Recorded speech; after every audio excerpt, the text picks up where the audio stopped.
This is Envision Self-Healing Podcast, episode number 68. The topic of the week this week is top 4 exercises for farsightedness. And in the question of the week, we answer a question that we get a lot, which is, I'm a very busy person, and what are the eye exercises I should be doing?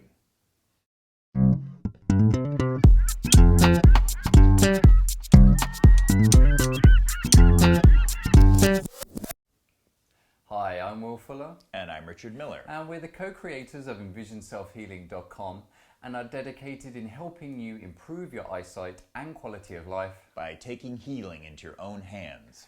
Now, if you haven't done already, then don't forget to head over to EnvisionSelfHealing.com, where you can find a lot more information on how you can start improving your eyesight and also get your hands on a free ebook that gives you the fundamentals with the eye exercises.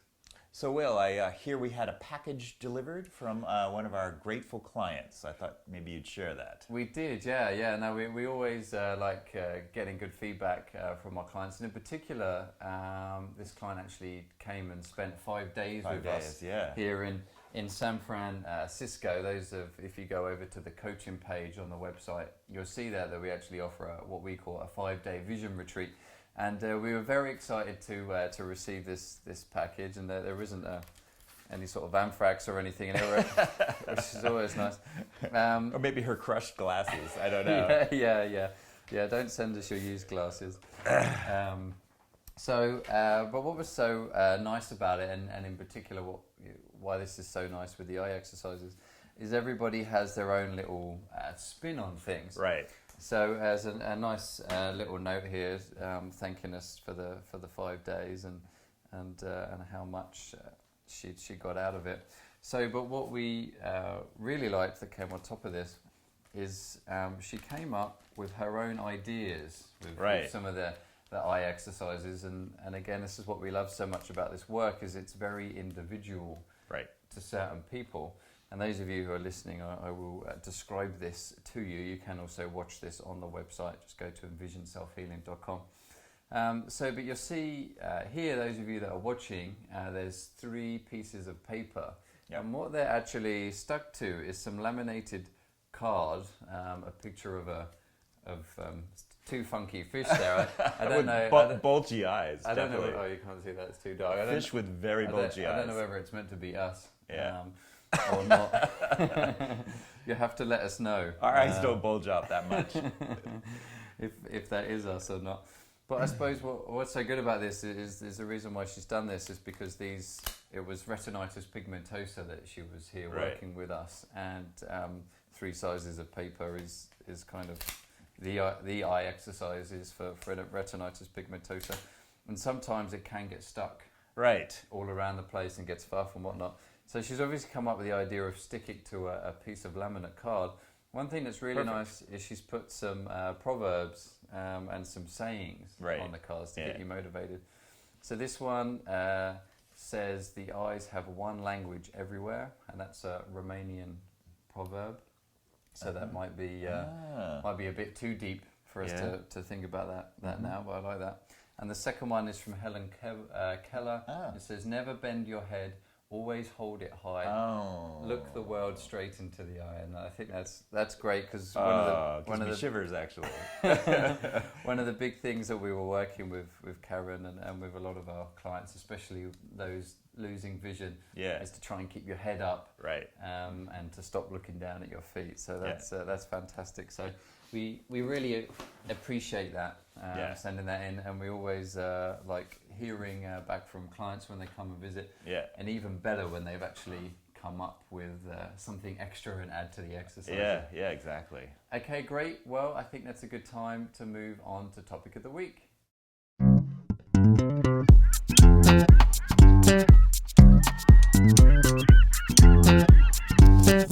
The topic of the week this week is the top 4 eye exercises for farsightedness or hyperopia.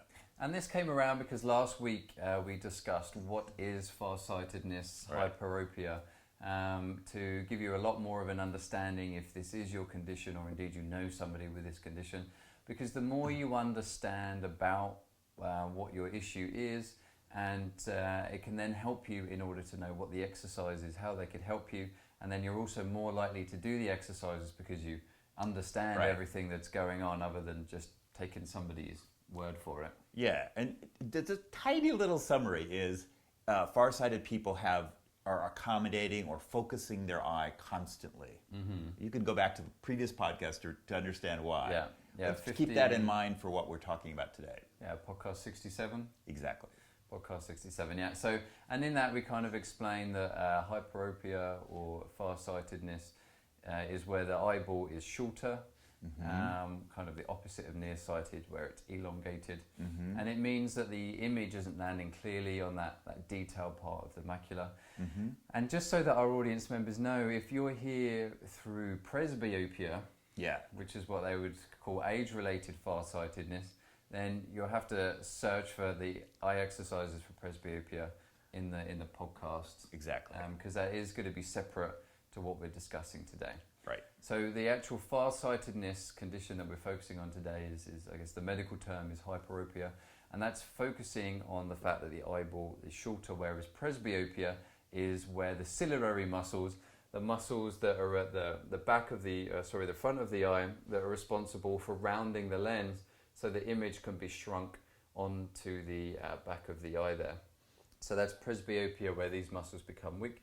But what we're looking at is hyperopia, where the eyeball is indeed shorter than quote unquote normal length eyeball. Right, and maybe going back to what I was just saying, then because you have a short eyeball, you use these muscles that you just talked about, the ciliary muscles around the lens, constantly to focus to try and bring the image properly onto the retina. When it's, if you relax those muscles, it's behind the retina. And the reason why we emphasize that so much in last week's podcast is because we wanted you to understand that when we talk about the exercises, why it's so important to include the relaxation. This is why we're getting to this. Yeah. Exercises, because it's when people first come across the exercises, just like the question of the week that we're going to be talking about is, I just give me the one exercise or the two exercises that I'm just going to do every day, and then that's going to get rid of whatever my condition is. And the reason why it's important in particular for this condition that you understand that your eye is under a lot of strain is because it's important to get a balance there between the relaxation exercises and the more effort exercises that you're going to do in order to see better from near. Right.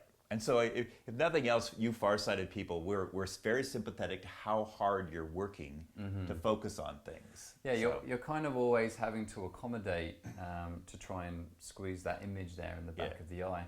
So the exercise, and we're going to change the order a little bit just so that people don't go rushing out and start overworking their eyes. So I think we should probably put that one last that we'll explain in a minute. But that exercise is to be looking from near, that we're going to explain in more detail. But you could imagine if you do that straight off the bat, then you're putting more strain on your eyes. So it's important that you're working the relaxation ones, if anything, first. Make sure that your eyes are relaxed, and then go towards the more strenuous exercises. Right. Again, not as simple as it sounds. No. But it is important that you do understand that. Yeah. So the first exercise then that we're going to say is good for farsightedness, hyperopia, is the peripheral vision exercise. Right, and that, go for it, Will. And I guess the reason why that's so important, and people will say, well, why am I doing the peripheral vision exercise? I'm trying to improve my central vision. Right. Why are you telling us to do a peripheral vision exercise? And it's because when you are doing the peripheral vision exercise, which is where, and in fact, we can use our our clients' papers. Yeah. Thank you very much for these. Yeah. And I have to try and remember the quote. Maybe you have to recite it whilst you're doing the peripheral vision exercise. So, good loops. Very good loops. We taught her well at her loops. So, because the central vision is blocked, and if you're listening to this, I just have a medium-sized or the large-sized piece of paper from the three sizes from the peripheral vision exercise. It's covering horizontally across my eyes. So it's blocking my central vision, and then as I work my periphery, it means that those ciliary muscles, the muscles here at the front responsible for rounding the lens, are relaxing because we don't use our accommodative muscles when we are engaging the periphery. So it means that those muscles there can be completely relaxed when we're doing that. So By doing the peripheral vision exercises, you are relaxing those muscles, giving them that nice deep rest, ready for when you do something a little bit more strenuous in that exercise. So that's our first. It is exercising the periphery, but really it's also relaxing the strain you're under. So then the second one is the sunning exercise. And the sunning exercise is again a relaxation exercise, but it's also, so you go to the website exercise library, or if you own the Express, go to the sunning exercise within that. Anyway, you'll get more detailed instructions on how to do it, but basically you're facing the sun with your eyes closed and panning your head. So it is a very relaxing exercise in general for your eyes. It's also exercising the pupil, the iris, the opening in your eye that lets light into your eye so that you can adjust to bright sunlight. And our experience is a lot of people with farsightedness have light sensitivity. Yeah, you could imagine. I mean, a lot of people that are under a lot of eye strain, even people that spend a lot of time at the computer or any particular condition, do complain of light sensitivity. And you could imagine if the muscles in the eye are under so much strain.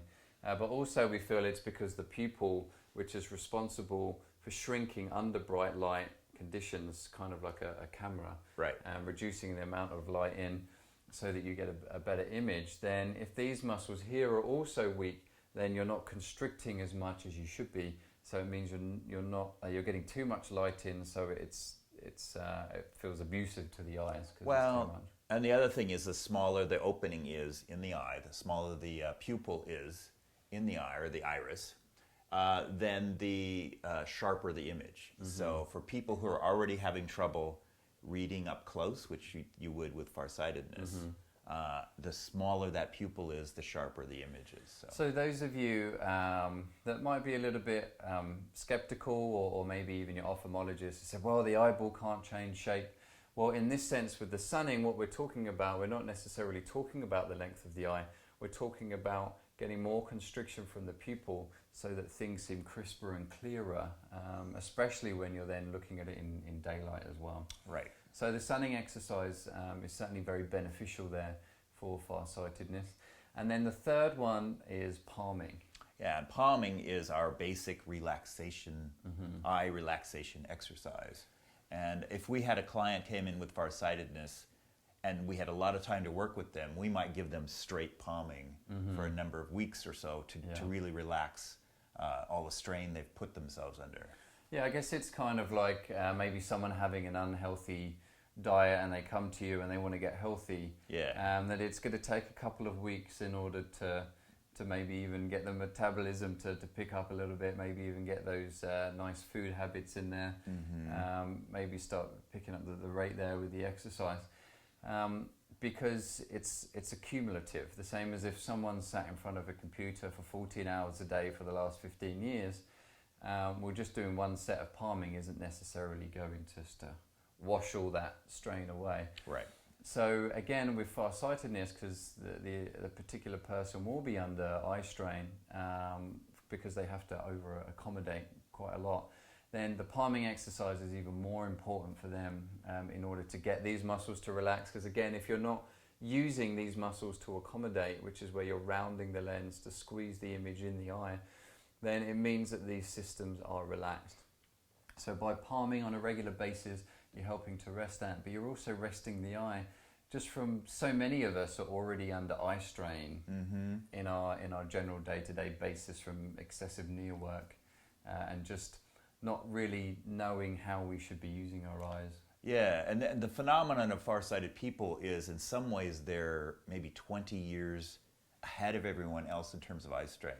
So like they tend to get presbyopia in their 30s instead of their 40s or 50s.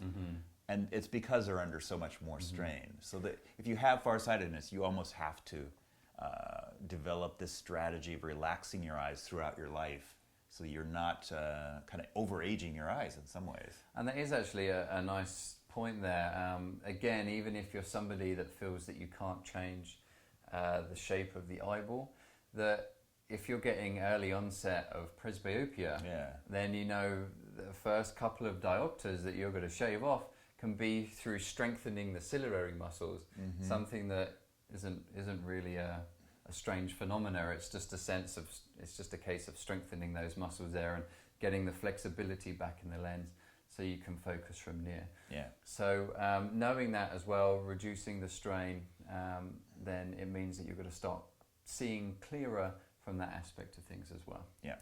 So then the final one then, and again we've put this last, is because we don't want everybody rushing out, and I know even as I'm saying it, people are already thinking, yeah, all right, we do those later, let's just jump to this first one, this last one that we'll say. And that is to do shifting with the large and small print. Right. Shifting in general is good for everyone because it's exercising the macula, the detailed part of the eye that, it does read, but its main purpose is actually seeing fine detail. And when images are blurry, basically you've lost that ability to see fine detail. That's what blur is. And I think ironically, those that are watching the video, I think the image of the light is actually coming in close to Richard's head. Yeah. And this is the macula is the central spot there, right at the back of the eye where you're seeing detail, which is so close to Richard's head. So this is where you're seeing most of that fine detail there at the back of the eye. So that's the shifting exercise definitely works the macula, but what Will is referring to is using this large and small print and holding it at a reading distance and then shifting with that. This is the challenge for farsighted people, is to read print close up. And those that aren't sure what the large and small print is, just head to the Envision self-healing website, click on the store button at the top there, and you'll see something called large and small print. We've done a little video there explaining about what it is, and it's simply just text that goes from large to smaller size. Right. And it means that you're then engaging that aspect. Yeah, and so shifting with that, you're looking at smaller print than you can normally see, and coming. You can go through the exercises on the website or by the Express and use that as well. But this exercise is going right at what a farsighted person has trouble with, which is reading. And shifting is a way of improving your reading ability despite your farsightedness. So you're working on two levels with the shifting. One is that you're strengthening the now relaxed muscles that are in the eye. You're bringing more flexibility back to the lens so that you can work easier in those situations. And the second is that you're retraining the brain in order to start seeing near. Because if you're thinking about it, a lot of people that are farsighted like myself, I had worn glasses since I was 5 years old. I no longer don't need them for farsightedness. So, but I'd gone all those years without looking near without my glasses. So it's not a surprise then that when you take the glasses off and you look near, the things are really blurry. So what's happening is the brain isn't used to seeing from near. It's not used to using the eyes seeing from near by itself. So when you get rid of the glasses and you start retraining the brain to see from near, then it means that things are going to get crisper and clearer because you're now A, actually using the structures of the eye, and B, you're telling the brain, look, I can actually see clearly from near, instead of kind of the reinforcement of, oh, I'm not wearing my glasses, I can't see anything. Quick, I need to put them back on again. And if anyone's just coming to this video, we sometimes forget that this could be the first time you've seen us. We are asking you to do these exercises while your glasses are off, not while they're on. Good point. Yeah. We do get that. It wouldn't be much of an exercise, I think, with that. But if you want to get the full program of this exercise, we really wanted to just give you a brief introduction there to what exercises you can start and do for farsightedness and why they are good for you. Is you can head over to the Envision Self-Healing website. Once you get to the home page, then you can just click on the Conditions tab that is in the top left-hand corner.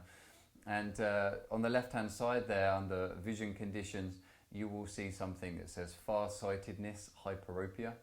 And click on that, and we've got these exercises there listed for you. We've also got a couple of extra ones that we don't have time to go into today, but that's to do with the body as well, and some mind exercises there as well, to really take you that next step forward. And then we've got the exercises written in a bit more detail with some short videos, and like Richard said, there is also the Express that has a full 10-minute videos to really help people, guide them through these exercises, because they can be a little bit tricky to start off with. And like we say, it's very important to get it right from the beginning, because we don't want to add any more strain or anything of that case. Yep. So anyway, good. We hope you enjoyed that roundup there of the top 4 eye exercises for farsightedness. And now I think it's a good time to move on to the question of the week.